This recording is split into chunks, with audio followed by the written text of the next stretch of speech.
Diary, অজানা কথা। আজ সারাদিন নিজেকে খুব ব্যস্ত রাখার চেষ্টা করেছি। কাজ, কথা, হাসি সবই ছিল। তবুও কোথাও একটা ফাঁকা জায়গা সারাদিন চুপ করে বসেছিল।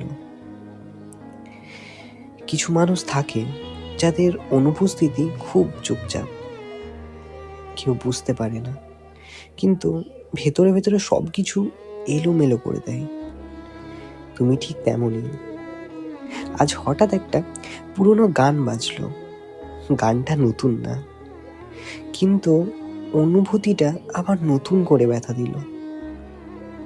কিছু স্মৃতি সময়ের সাথে পুরাতন হয় না, এগুলো শুধু নীরব হয়ে যায়।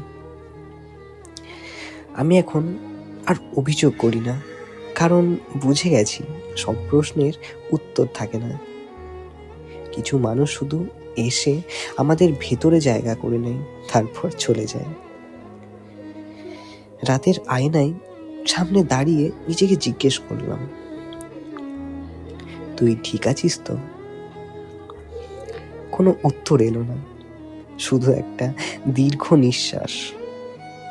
হয়তো ঠিক থাকাই এখন সবচেয়ে বড় অভিনয়। ডায়েরি, আজ শুধু এটুকুই লিখলাম, আমি কাউকে মিস করছি, খুব চুপচাপ, খুব গভীরভাবে।